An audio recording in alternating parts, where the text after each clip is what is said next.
everyone, and welcome to this special Circle Table, one of the many events at Falling Walls where we'll have a chance to engage with some of the most pressing topics of the future. My name is Daniel Oberhaus. I'm an energy journalist at Wired Magazine, and I'll be your moderator for this session. 20 years ago, around the turn of the new millennium, the hydrogen economy seemed to be just around the corner. In fact, I was just looking at an article in a magazine that I used to work at from 1999 that went into great detail about how we'd all be zipping around in hydrogen-fueled cars, cooking with hydrogen stoves, and catching transatlantic flights with hydrogen-fueled planes. A lot of these technologies haven't come to pass yet, but this is still a vision that I myself, and I believe most of our panelists today, still deeply believe in. But we're not here today to discuss the past. Instead, this topic will be focused on the future of hydrogen energy and how it can power climate neutrality. Hydrogen has a lot of amazing properties. In terms of its weight, it carries almost 3 times as much energy as petrol, and burning it doesn't produce the same greenhouse gases that are driving climate change. Depending on how it's produced, hydrogen can be a carbon neutral fuel. We'll discuss the remarkable advances in hydrogen energy that are just around the corner, as well as the significant challenges that will come to transitioning to a hydrogen-fueled world. We have an incredible panel with us today that represents the leaders from industry, government, and research organizations who are plotting the future of hydrogen energy. Each will provide a unique perspective on how the colorless gas is laying the future for a world that is a lot more green. Today, we're joined by Glenn Llewellyn, the Vice President of Zero Emission Aircraft at Airbus. Glenn leads the company's efforts on hydrogen and electric propulsion, making zero-emission flights a reality with the first hydrogen-powered commercial aircraft. We're also joined by Phil DeLuna, the Director for the Materials for Clean Energy Fuels Challenge Program at the National Research Council of Canada. Phil is a chemist and the youngest director in the history of the NRC, where he is currently leading a $57 million national research program to advance transformative clean energy technologies to help Canada reach its goal of net zero emissions by 2050.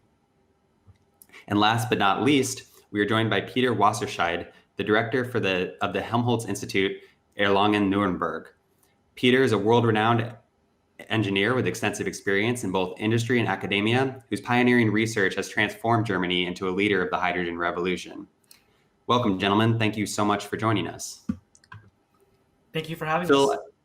Thank you. Phil, I'd like to start with you. Last year, the National Research Council of Canada launched its Materials for Clean Energy Fuels Challenge program, which is a 7-year effort to decarbonize Canada's oil and gas sectors. What role does hydrogen have to play in this program?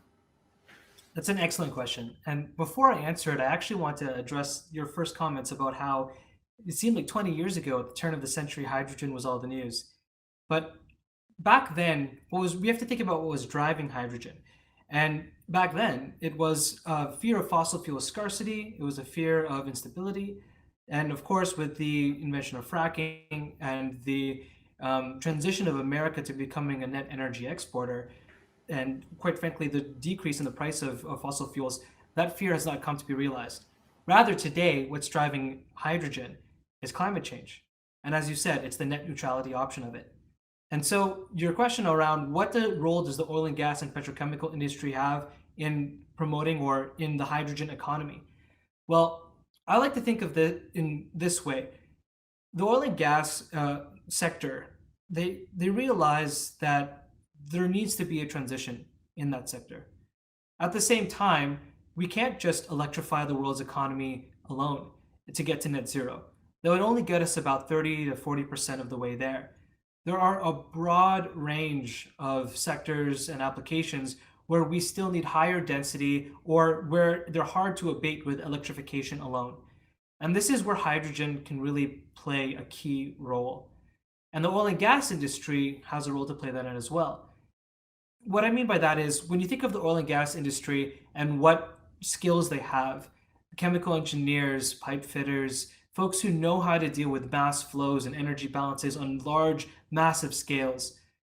We need these skills and these technologies to actually produce hydrogen at the scale that we need to transition our economies. And I'll take this moment to talk a little bit about hydrogen production very briefly. There's a lot of talk about how hydrogen is produced and the carbon footprint of that hydrogen and different colors, like green hydrogen, which is produced from renewables and electrolysis or water splitting. The oil and gas industry has an opportunity to contribute to this transition by producing what's called blue hydrogen, which is hydrogen that is produced from natural gas, but is low emission because you couple it with carbon capture and storage or carbon capture and utilization. And this is really key because it's not necessarily just the color of the hydrogen that's important, but it's the emission and carbon footprint of the hydrogen. Hydrogen production is the key, and I think oil and gas and the industry in oil and gas can be part of that solution.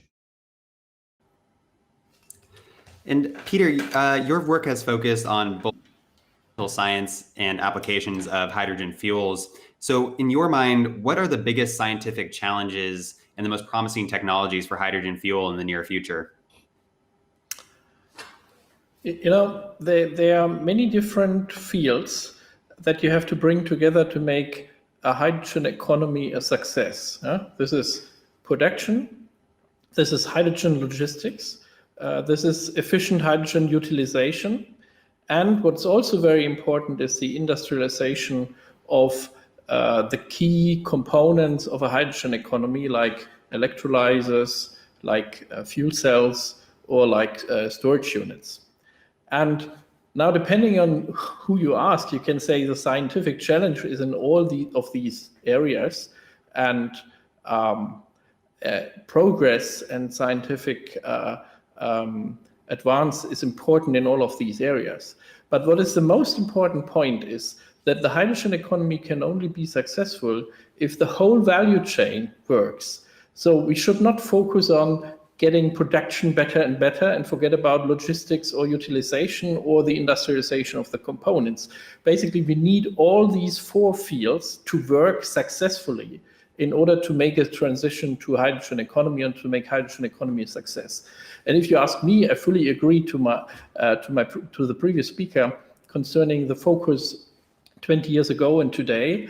But I think what was also a problem 20 years ago is that the value chain was not closed. You had successes in fuel cell, but you had no cheap hydrogen at the filling station, and you had no green hydrogen at the filling station, or let's say no emission-free hydrogen at the filling station. And so only if the whole value chain is closed, you can make hydrogen technologies and the hydrogen economy a success. And of course, we in our own research, we focus now on hydrogen logistics, because we strongly believe that if we are able to move and use hydrogen like today's fuels, so in chemical bound form using the existing infrastructure, then we can roll it out globally, which is very important because climate change is a global issue. So the technology should work everywhere in the world. They should be simple. And the other thing is, of course, the time that we have. So climate change is an urgent problem, and building new infrastructure takes a lot of time. So if we somehow realize hydrogen technologies like today's fuels in a chemically bound form, then there might be some very interesting effects for the defossilization of our energy system. Having this, I think there is progress necessary in all the fields: production, logistics, use, and industrialization. And every of these fields have scientific challenges. And only if we are successful in all of these areas, the hydrogen economy will be a success. And in terms of application, Glenn, your work at Airbus has focused on eliminating emissions from aviation. And just a few weeks ago, actually, the company unveiled 3 concept commercial aircraft that would meet this goal. Can you tell me a little bit about how hydrogen factors into the design of these aircraft, and some of the challenges that come with transitioning aviation from its conventional fuels to this new hydrogen fuel? Sure. I think the first thing to note is that hydrogen is a very interesting energy carrier for both the short term and the long term. And what I mean by that is that hydrogen can be used to create what are called power to liquid synthetic fuels. And our aircraft are already certified to operate using up to 50% of that fuel type, which means we can already use that fuel to reduce very significantly the CO2 emissions of the existing flying fleet and of aircraft rolling off the assembly line as we speak.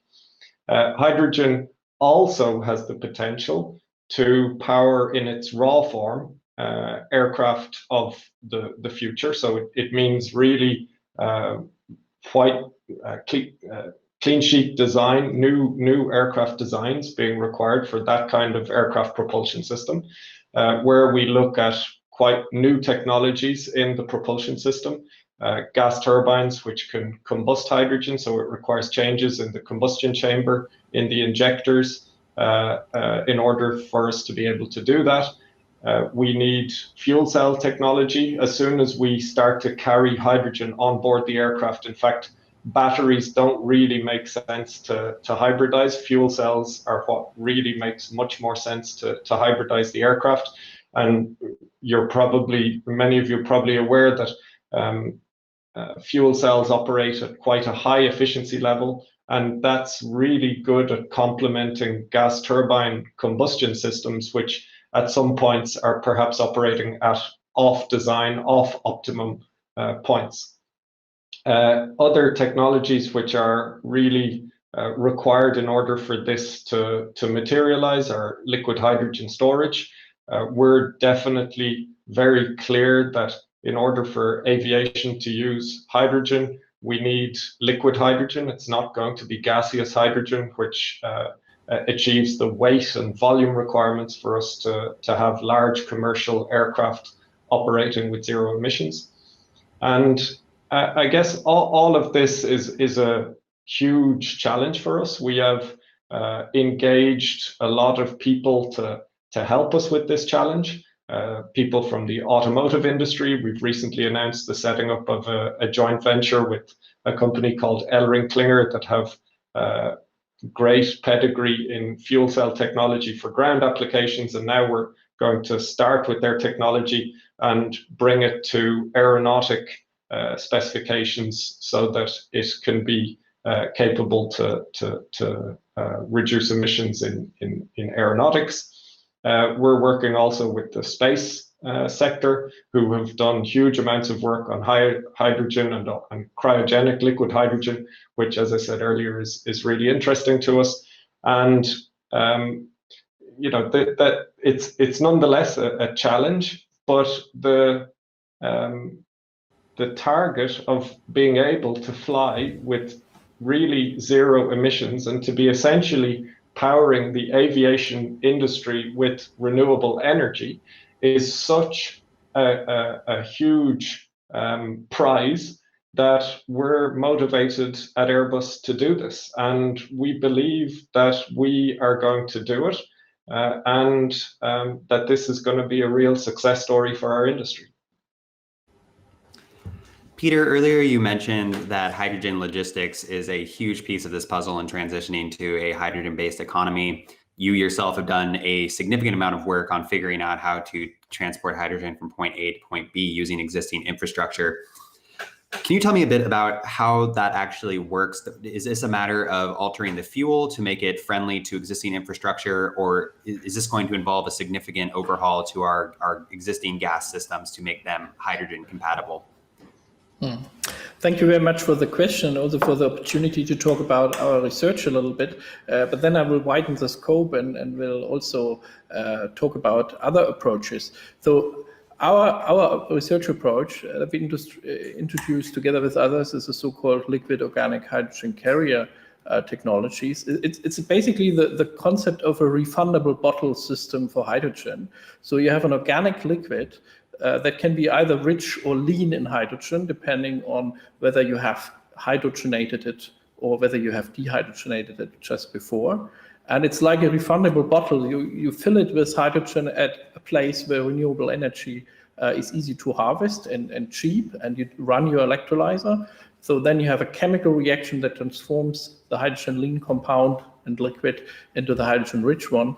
And this way, it's a liquid and you can carry it with any ship or truck or rail truck to the destination. We think that global hydrogen and energy logistics will be a very important point. Like we run today an oil tanker from Saudi Arabia to Rotterdam. We will have a similar tanker to carry sun energy or wind energy from privileged places to industrial centers.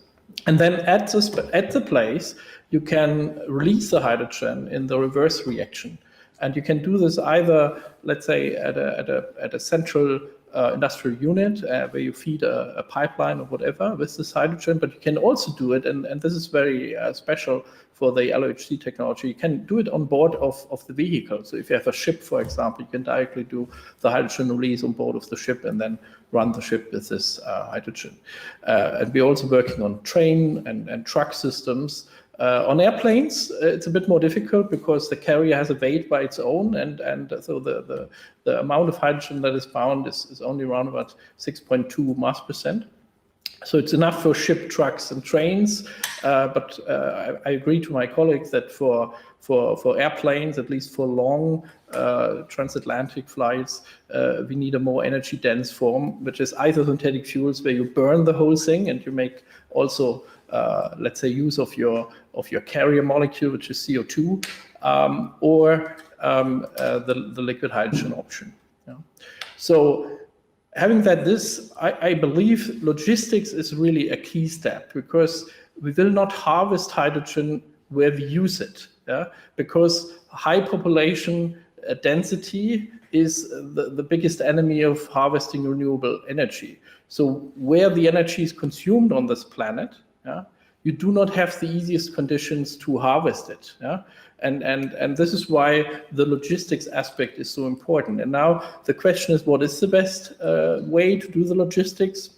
Like high pressure, cryogenic, bound to nitrogen as ammonia, bound to CO2 as methanol, bound to LOHC as hydrogen-rich LOHC. And I think we will need all these different options because we have different application fields. Yeah? And for example, if you want to use the hydrogen in the chemical industry, you go for ammonia and methanol. If you want to use the hydrogen for heavy duty, except aviation, you probably will go for LOHC, and in aviation, you may go for liquid hydrogen or synthetic fuels. This is how I see this picture, and all these technology deserves further development, and I'm sure that the industrialization of hydrogen technologies will give us a great progress in all of these technologies towards much better economics in the future. And Phil, liquid natural gas and natural gas in general has a huge role to play in Canada's economy. And so I was curious to know how you see the oil and gas sector moving toward hydrogen. Are they also focused largely on logistical issues, or where do you see their biggest contributions in the transition to a hydrogen-based economy going forward? Yeah, that's a great question. Maybe I'll answer this first, kind of why Canada in general is excited about hydrogen. And then I'll dive deeper into the oil and gas. And you mentioned the gas sector specifically. Canada has a relatively clean electricity grid. We're blessed with having an abundance of hydroelectricity, especially in places like Quebec and British Columbia. We're the country with the most number of lakes. And because of that, we also have the opportunity to turn that renewable electricity and store it and export it. The issue with renewables, as everyone knows, is intermittency. And batteries are a wonderful solution for hour to hour, maybe even up to day. But for long-term renewable energy storage, seasonal storage, it's very difficult to store that in a battery. And so hydrogen is not only in and of itself a fuel, but we can think of it as an energy storage vehicle for renewables. And one of the reasons why I think Canada has a unique advantage in this space comes down to cost and comes down to the economics of it. We're specifically under production. As you said, we have a robust liquid natural gas economy here. One of the ways you can make hydrogen is from natural gas. And you can do that either through something called steam methane reforming, where you break down natural gas with steam and heat, and then you get CO2 and hydrogen out of it. Or there are some new technologies like methane pyrolysis, where you break down natural gas and you get just carbon black solid, and then hydrogen. The opportunity I see for the oil and gas industry in Canada is looking at utilizing these existing assets, the natural gas assets, and producing hydrogen with it, but low emission hydrogen by coupling carbon capture, utilization, and storage. Now, what do I mean by that? I mean, the oil and gas industry already has these massive plants that produce hydrogen today, but they're not clean, they're not renewable, they're not emission free. The advance, and another strategic advantage I see that Canada has, is in the carbon capture and utilization and storage sector. The idea is if we can use natural gas, which is abundant and cheap, as our feedstock for hydrogen production, but capture the CO2 before it hits the atmosphere, then we can have, at the end, a low carbon hydrogen. And this makes a lot of sense in our oil and gas industry. But in other jurisdictions, like in Quebec and BC, where I said there's an abundance of hydroelectricity, then electrolysis or water splitting or green hydrogen makes more sense. So I think it's fantastic you've assembled a panel here where you have Peter, who's focused really on logistics, transportation, myself, who has a keen eye on specifically the production, and then Glenn, who's looking at application. And in each of these different sectors, there are different hydrogen technologies. And I absolutely agree that it's not one technology that will beat all, but rather it's different kinds of technologies that make sense in different jurisdictions and different places based on the local economics, the supply chain, and the history of innovation in that area. And of course, it's not just the technologies that are important here. It's also the policymakers that enable these technologies to flourish out in the real world. And so, Glenn, I was hoping you could give me, from an industry's perspective, how can governments and policymakers facilitate these sorts of technologies, such as the kind you're developing at Airbus? Obviously, aviation is an incredibly regulated industry. So how do you navigate these restrictions on what can and can't be flown? Yeah, I think the first thing is to incentivize research, whether it's fundamental research or applied research in the different technologies that can benefit from the hydrogen pathway. And I've mentioned some of those earlier. For sure, this is a massive challenge. The prize at the end of it is significant, though, and worth therefore investing in. I think the countries and the countries which adopt the policies to really encourage their industries to push these technologies will be the countries in the end which will benefit out of the transition towards meeting the Paris Agreement and towards all of us achieving a climate neutral society. So I think there's also a significant carrot for governments and regulators to incentivize them, hopefully, to make the investments necessary in fundamental and applied research to allow us all to get there. I think it's key to note that although the aviation industry is really what I'm speaking for, there are several industries that can benefit from all of these technologies. So this investment can be leveraged across multiple industries and really benefit countries, I think, at a significant level. Then I would like to emphasize that this is also about the ecosystem, and I just reinforce some of the points made earlier. We will not have a hydrogen aircraft if we only have all of the technology. We need the ecosystem to evolve. We need more renewable energy. We need more. We need hydrogen to essentially become much more part of our daily lives. It's maybe not obvious to everybody, but if we really want as a society to stand a chance to meet the Paris Agreement, we need much more renewable energy, much more hydrogen that will benefit multiple industries. And we need those policies and those incentives to be put in place even in the short term, in the 2020 to 2030 timeframe. And then we as an aviation industry for sure will be counting on using that both in the later part of the 20s for synthetic fuels and in the 2030s for hydrogen-powered aircraft. And as Glenn mentioned, this is really an ecosystem problem. So Phil, I would like to go back to you and just to discuss how governments can actually work to incentivize industry, because of course it's great to have industry leaders like Airbus who are kind of showing the path forward here, but this is something that I think could be accelerated greatly by getting as many industry players involved in this as we can. So in Canada, how did the NRC go around picking the most promising areas for investment to drive these changes and to incentivize industry to make this happen? Great question. I'll step back a moment and paint the picture. So with respect to the massive amount of infrastructure that needs to happen for us to meet our net zero goals, the International Energy Agency just released in September their Energy Technology Perspectives 2020 report. They analyzed over 800 technology pathways to get to net zero. And they found that 50% of the technologies that are needed to get us to net zero by 2050 are not yet commercial. They're either at the lab scale, the prototype scale, the pilot, or maybe even demonstration. 50%. That means that 50% of the technologies that we need are not yet commercial, and we don't have a lot of time to get them to be commercial. Typically in energy, it takes 20, 30, 40 years to go from idea, conceptualization, to impact. We don't have that amount of time. And what's more is they looked at different metrics.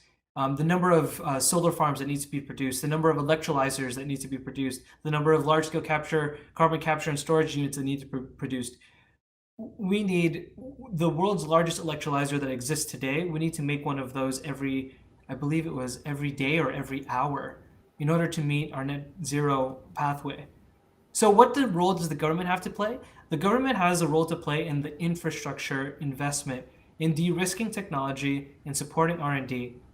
And it has many roles to play in that, in both not only funding the research and development and that needs to get these technologies, this 50%, outside of pre-commercial into commercial, but it also has a lot of work to be done on the policy side of things to allow for, let's say, low interest loans for the demonstration of these new technologies, interesting finance models, working with the finance sector in order to infuse capital to allow for this infrastructure to be developed.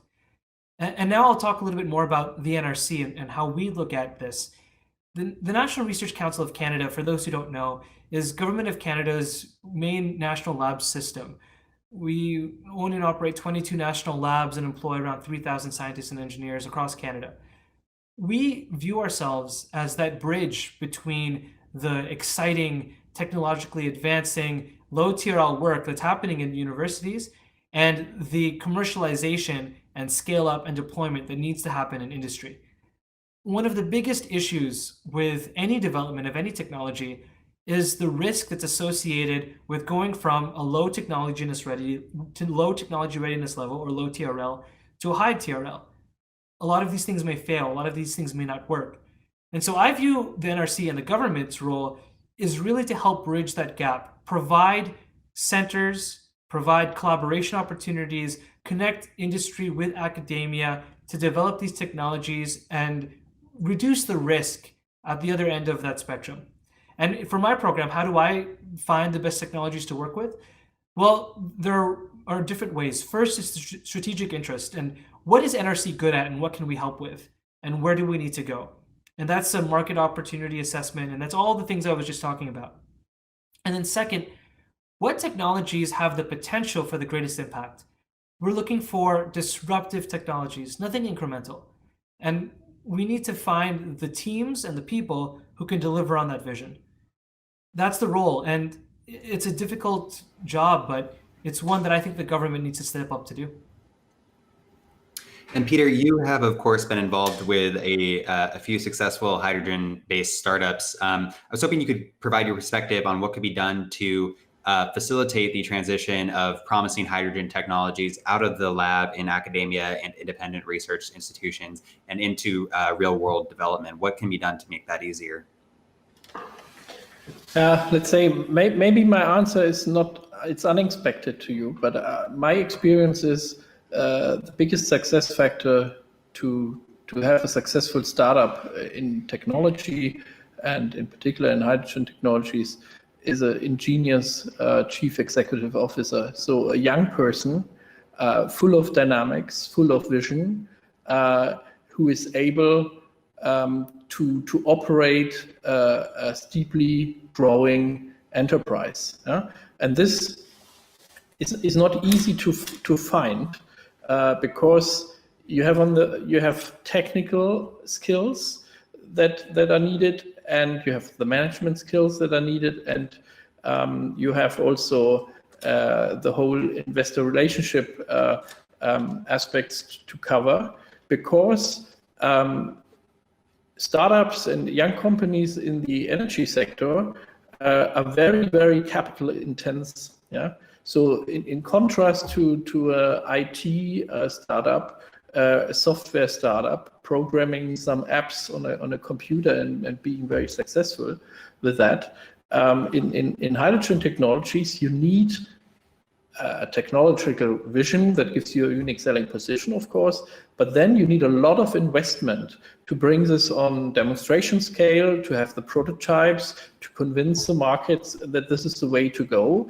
And you have to do all of that in an environment where regulations and legal boundary conditions and governmental rules may not support terribly what you do. So, for example, we in Germany have the renewable energy legislation where people get guaranteed amounts of money for not producing wind energy because the grid cannot support it. So if you give somebody money for not producing something, it's difficult to get a storage technology economic, which builds on the fact that the good has no value at a certain time. But if the legislation pays the owner of the windmill for not producing, then there's no motivation to store, right? So what I want to say is you need a lot of capital, you need a good technology position, and then you need the right boundary conditions in order to create good business models. And luckily, at the moment, there are interesting business models for hydrogen. When you link very cheap sources of hydrogen, of emission-free green or blue hydrogen, with the highest valuable applications like hydrogen in heavy-duty mobility, or in mobility in general, which is the highest value that you can have for hydrogen. Is much higher than just burning it for heat or using it as a reducing agent in the steel industry. So if you are able to link this very cheap green or blue hydrogen with the highest value application in mobility, this is a good business case, which is not dependent on subsidies from states or any strong support. It's a good business case, but the business case only turns out to be real, as I said, if the whole value chain works and if the industrialization of the key components works, because if you produce electrolyzers on very small numbers and very little scale, they're much more expensive than a fully industrialized product.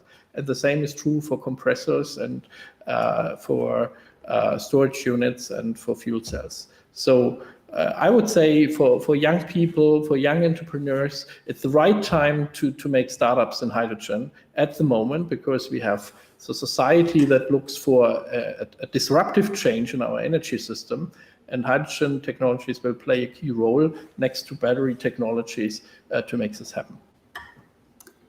And Peter, as you brought up, this is a very capital intensive field, and you said that one of the highest value applications for this fuel is in heavy duty mobility, and of course aviation fits squarely in that bucket. So Glenn, I was hoping you could tell me a little bit about how Airbus is addressing the issues of hydrogen expense. A lot of people, for instance, in personal vehicles view fuel cell technology as too expensive right now to compete with the other offers available. So how does that shake down in the aviation industry? Do you see this as being a fundamentally cheaper technology, or is there still a lot of ways to go to make this cost competitive with existing solutions? Economics of flying climate neutral is definitely important to us. We are not interested in bringing to the market an aircraft which attracts, let's say, a niche number of players. We don't think it makes business sense, and we don't think it can have the maximum impact in terms of climate impact.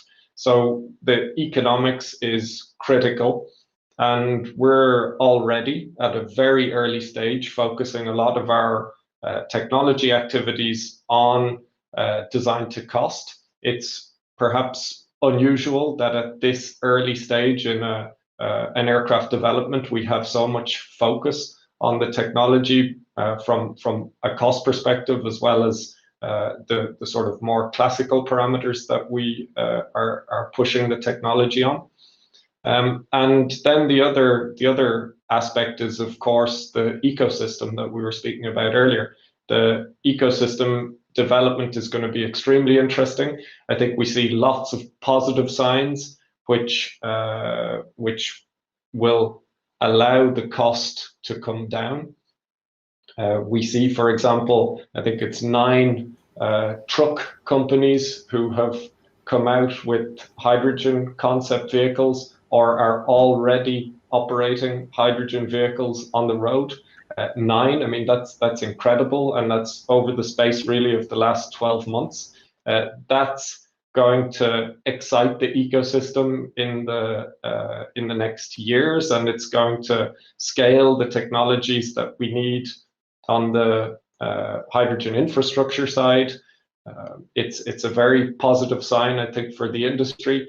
And I believe that the projections which show a 30% reduction in hydrogen production cost by 2030 and a 50% reduction by 2050, those projections can really become reality if the right policies, incentives are put in place. We can see that the industries are willing to change, are taking the risk, are developing the technologies and pushing in that direction. So I really hope, and we will certainly influence as much as we can, that the renewable energy, the hydrogen ecosystem is really developing in the right direction, because we want to make climate neutral flying economic.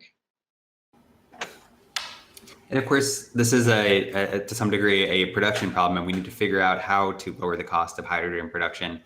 And so Phil and Peter, I would like to ask you both this question, and I'll start with you, Phil.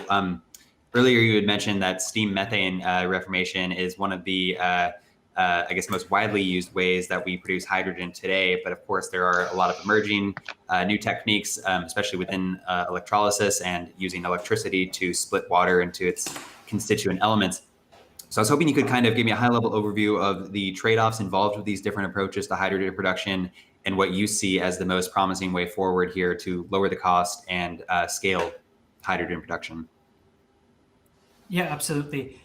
First, I would say that renewable electricity needs to be the way that clean hydrogen is powered.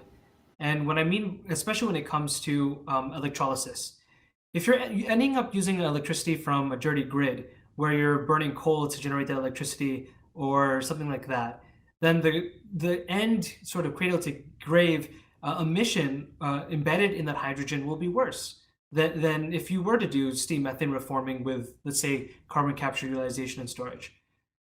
And so we really have to think about in hydrogen production the different ways, and there are many. I like to call them the rainbow of colors. There's blue hydrogen and turquoise hydrogen and green hydrogen that people keep talking about. Me personally, I don't like to talk in colors. I like to talk in carbon intensity.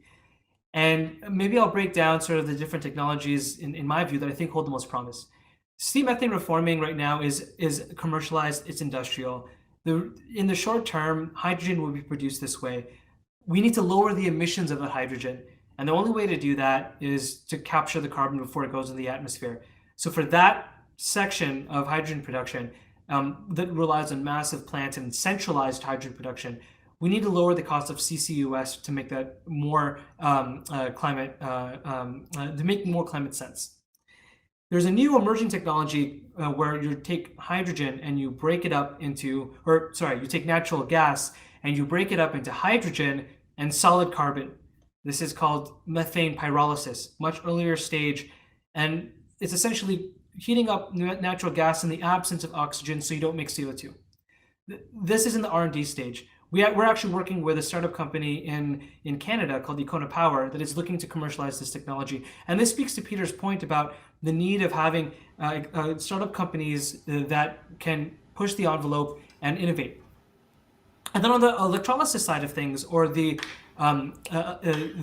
making hydrogen from water and electricity, the biggest challenges here are, one, the cost of electricity, which will continue to decrease as renewable energy generation continues to proliferate.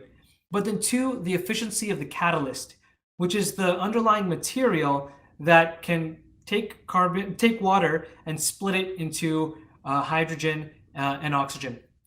And what's key here is that it's a material science problem to lower the cost of that component. Right now, it's being a lot of electrolyzers rely on platinum or titanium, really expensive rare earth metals. There's a lot of research that we're doing also in supporting in my program. And actually in collaboration with Helmholtz International Erlangen, Professor Simon Thiele, where we're trying to find new catalysts that are based on nickel instead, a cheaper metal that is more abundant. And so the promise there is really in the technology, in the materials innovation, in the membranes and the catalysts and in the cell design to help lower the cost of green or electrolysis produced hydrogen. And Peter, I'd just like to follow up on that question. With regard to carbon capture and storage, this is also a relatively young technology that isn't in massive widespread use. Do you see this as a stepwise progression where we start with hydrogen that is produced using these, for instance, steam methane reformation to combine with these carbon capture technologies, or does it make more sense to just invest in hydrogen that's produced in a emissions-free way to begin with? Yeah, let's say there's always a question about the right way, and there's a question about the right goal. So what is the final target we are looking for? And if you talk about the final target, then it's fair to say that the only really sustainable way to produce hydrogen is to split water and by electrolysis, or to do biomass pyrolysis, if you like, and to produce water again in the fuel cell, yeah? Because then your cycle is really closed, yeah? Water splitting to hydrogen, burning hydrogen with oxygen and air to water. This is a closed cycle. This is the carbon-free energy cycle that we have to go for on the long run.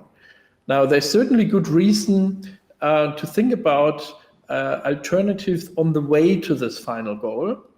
For example, to make hydrogen cheaper, to facilitate its introduction into certain areas like emission-free industry or emission-free aviation. And the question, how long do we need this extra way, and how long does it make sense to do carbon capture and storage, or to produce carbon and bury it in the ground, is a question of the cost development of the electrolyzer technology, and also to some extent the fuel cell technology versus the hydrogen combustion engine is a very similar discussion. Yeah? And I'm pretty convinced that at the level of the actual attention and the actual environment that we look for international hydrogen technology rollout, the cost for electrolyzer per kilowatt and the cost for fuel cell per kilowatt power will go down steeply. Yeah? And there's clear indication for that. I just give you an example. If you want to buy the cheapest fuel cell in Germany at the moment in the 100 kilowatt power range, you buy a Toyota Mirai and you put the fuel cell out and they throw the rest of the car away. So this tells you that a product that is made in 30,000 units per year, yeah, gives you so much cost advantage on the fuel cell manufacturing that basically this is the cheapest fuel cell on the market and you can throw the rest of the car away. Yeah? And so there are many studies that clearly show that the industrialization of the key components like electrolyzers, fuel cells, storage units will bring the cost dramatically down. And now the question is, if the electrolyzer cost is very much down, and if the production of renewable electricity is getting cheaper and cheaper, which is a matter of fact, yeah, the cheapest electricity by now is the renewable electricity in many places, at least for initial investments. Then how long do we need these transition technologies? Yeah, and I think we may need them for the next 10 years, yes. But is this an investment case for, let's say, depreciation for 20 or 40 years? I'm not so sure. And I'd like to speak more about this adoption of fuel cells. And, a major theme of this discussion so far has been this concept of ecosystem and how all these different partnerships are emerging within the hydrogen space and driving innovation and adoption.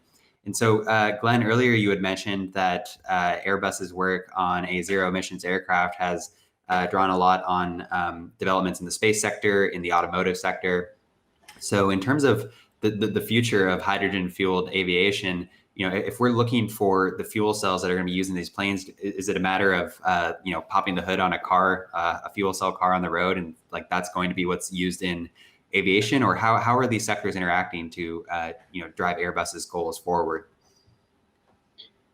There's a fair amount of development which we need to do, taking what's available today in the automotive or space sector and taking it to the level we need for commercial aviation application. There's a lot more challenge in aviation on weight.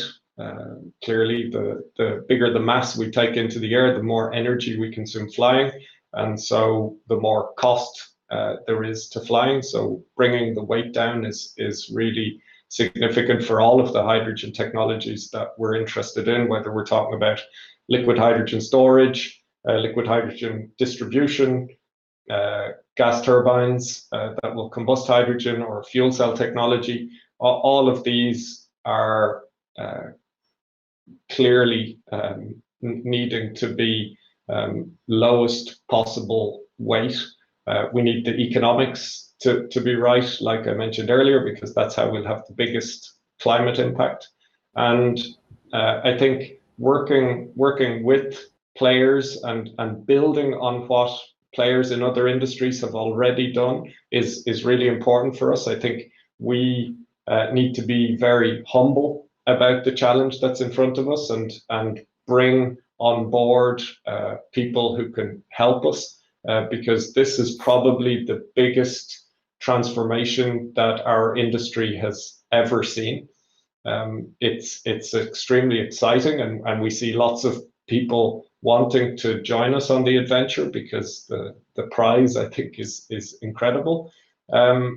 We definitely see a huge interlink across industry, interlink on the infrastructure and ecosystem side, particularly with the trucking industry, a little bit less so with trains, which also in at least a certain level are going to transition towards hydrogen. But that ecosystem play is something that we need to work together on and join forces across industry on.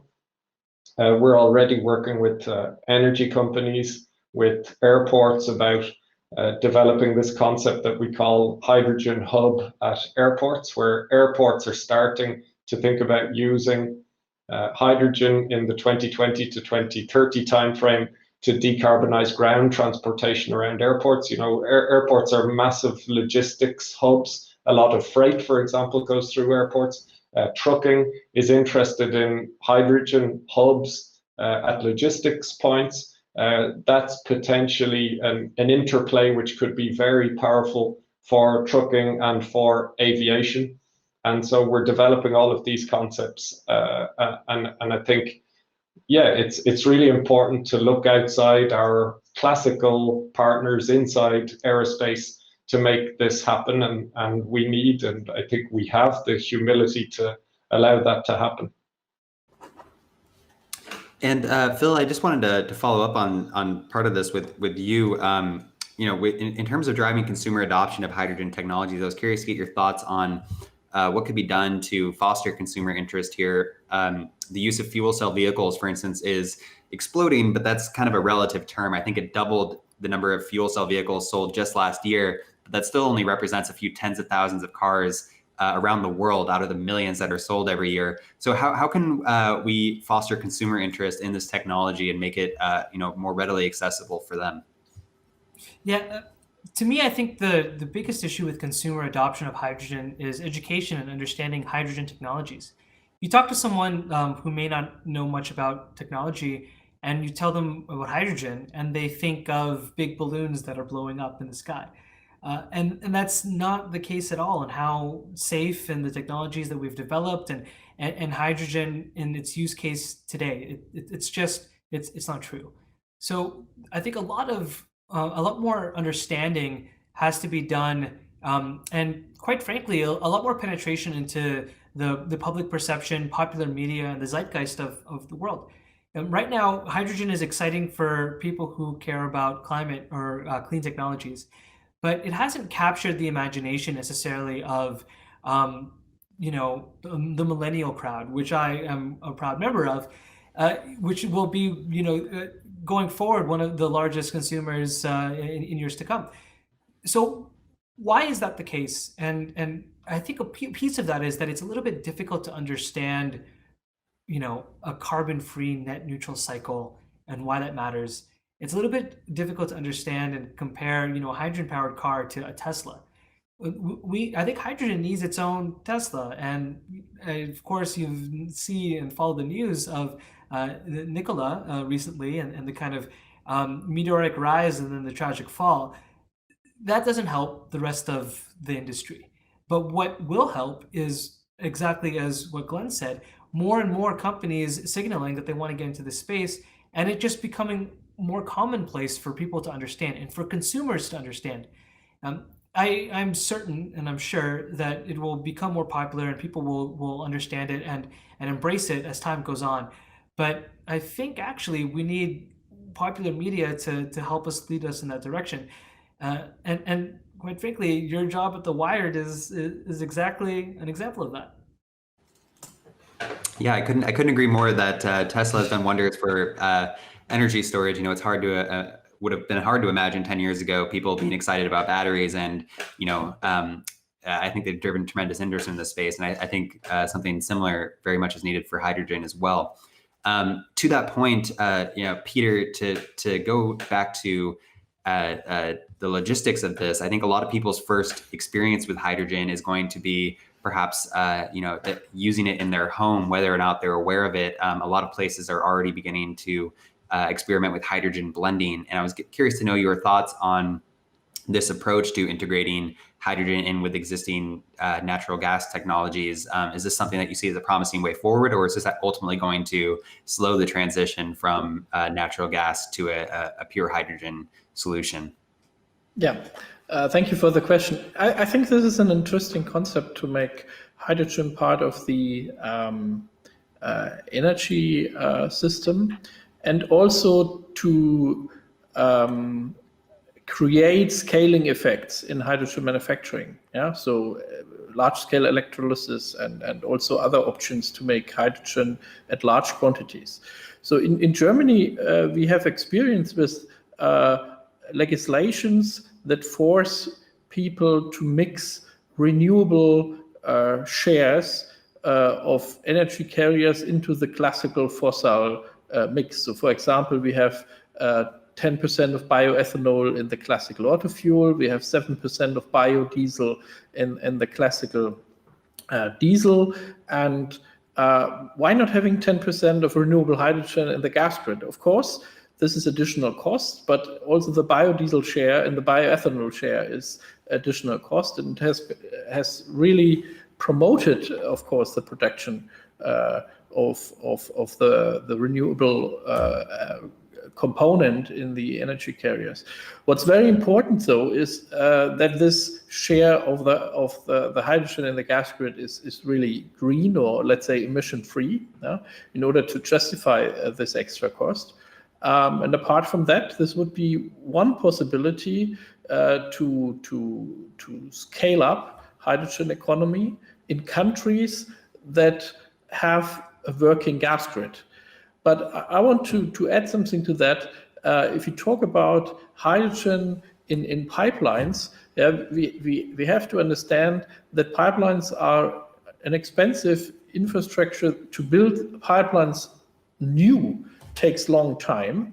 However, if you have the pipeline already, making use of gas pipelines for the future hydrogen economy makes perfect sense. So what I want to say is that in countries where a pipeline grid is available, one should really think how one can make use of the pipelines in order to make the hydrogen economy happen. However, there are many other countries on the globe that do not have a working gas grid, and by the way, which even do not have a working electricity grid in some times. And also for those countries, we need working hydrogen solutions. Yeah? And this brings me again to the fact that liquid energy carriers are used everywhere in the world by everybody. And this makes it so attractive to somehow have hydrogen also handleable and workable in this form as well. So maybe I can add something to the discussion with the customers, because I find this very interesting. A change from 2000 to now is really that the customers, due to Friday for Future and all this drive towards sustainability, in particular in the young generation, the customer is really willing to push these developments now. And even, let's say, if you talk to the young generation and they buy a perfume in the supermarket, they want to know whether the glass container has been produced in a green, sustainable way or not. And this pushes hydrogen technologies in the industry. And this will also help to create the ecosystem that we need for other applications like aviation, mobility, and also the heat sector. I just wanted to add that. No, I think that's great, and I'm glad you brought up the international aspects of hydrogen as well. Glenn, I was hoping to speak to you a little bit about this. Today we have 3 panelists from 3 countries, 2 continents here, and energy has historically been something that is very geopolitically fraught. Some countries have more access to certain resources than others. It creates all sorts of tensions. But due to the way that hydrogen is produced, it kind of feels like maybe for the first time in history we have an energy technology that could be truly universal and truly accessible to everyone. So I was curious, given that you work in an industry that is so deeply international, what sorts of policies or what sorts of actions can be taken by industry to foster international collaboration and kind of drive the hydrogen economy forward so that it benefits everyone as opposed to just specific nations? Yeah, I think the international dimension is really interesting in terms of hydrogen availability and cost. What we see very clearly from the analysis that we're doing is that there will be regional availability and price differences, and that they will be influenced heavily by the types of policies, the types of incentives in terms of technology development, and in terms of demand. The price and the availability will change dramatically, and that's very important for us to consider over the next few years as part of our roadmap to bringing a commercial aircraft to service. The entry into the market, the first places that we will enter the market, the first places that we will see it being neutral will be in the countries, in the regions where hydrogen is lower cost, because the countries have made the correct investment and made the correct incentives, put the correct incentives in place, so that hydrogen starts to be used across several sectors. For sure, we would like all countries, all regions to be going in that direction, and for sure we encourage international cooperation in order to make sure that we end up with a sort of level playing field in terms of ability for lots of people to be able to benefit from low-cost renewable, low-cost hydrogen energy, and that's something which needs, I think, to be developed further at the level of even the United Nations, because this isn't just an aviation challenge. This is about how we all, in a fair and just way, meet the Paris Agreement. And so we're nearing the end of our session here. I could speak with you all about this all day, but I don't think the audience would want that. So I'll just wrap up with the final question for each that I would like each of you to respond to.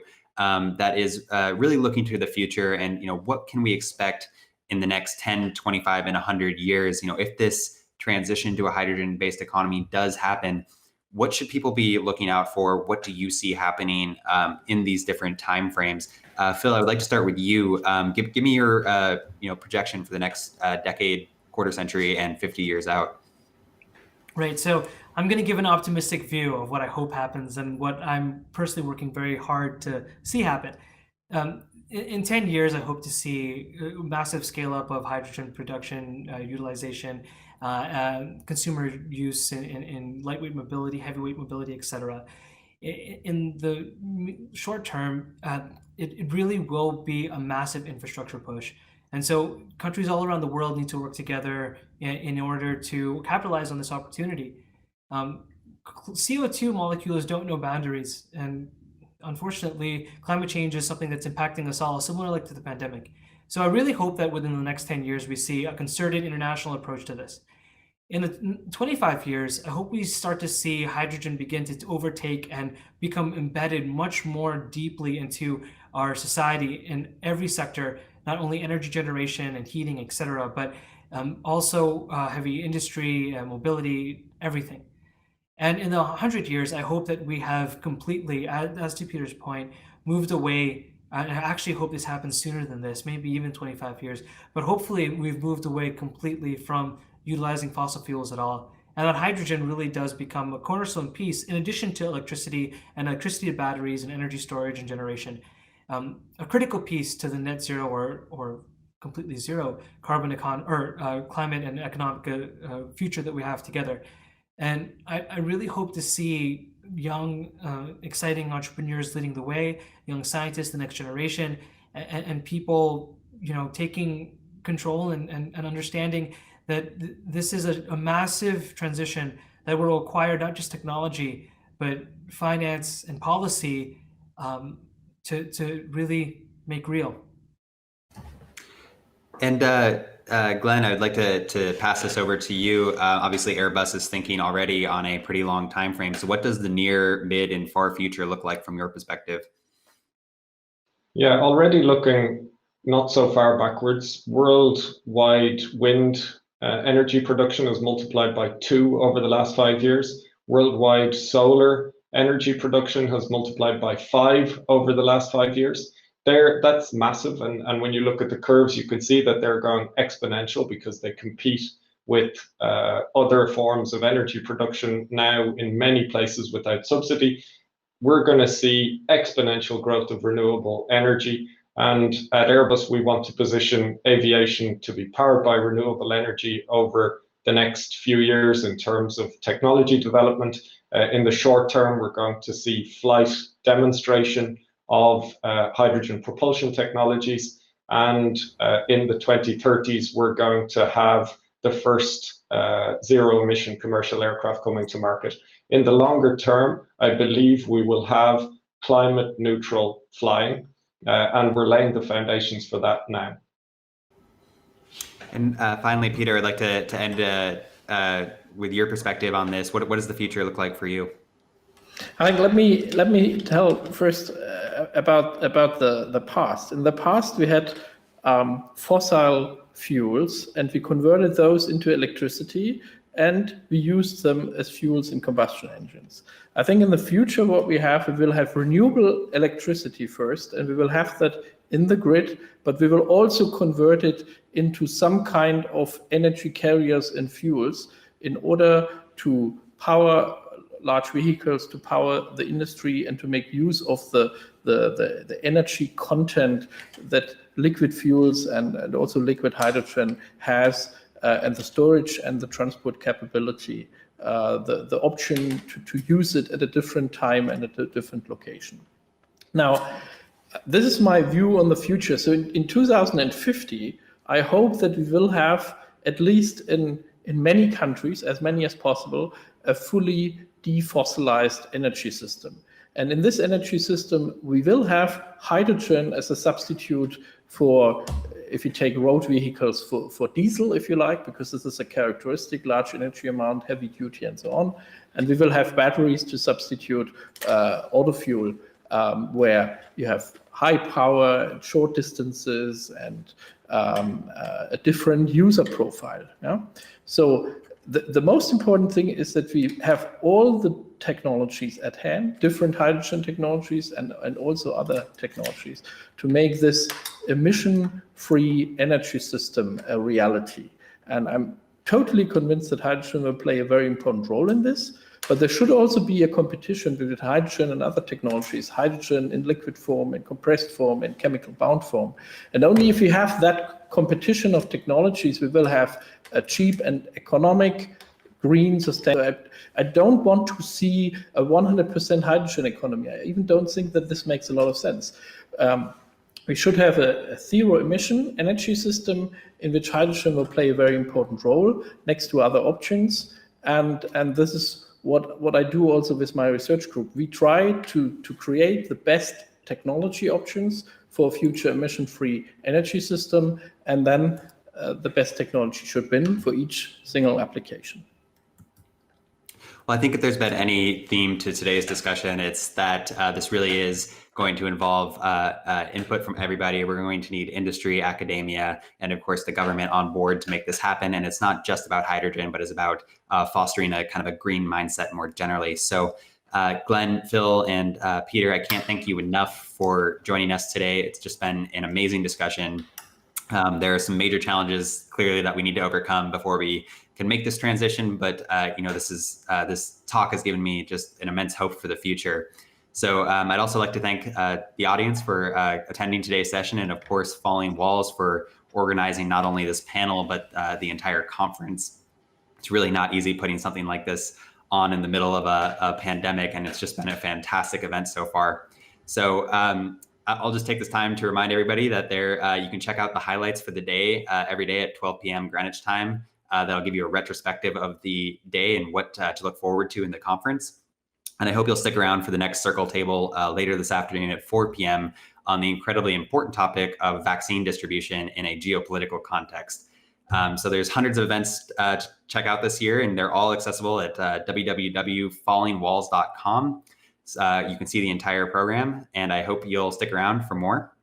So thank you so much for attending. Have a great afternoon, and I hope you enjoy the rest of the conference.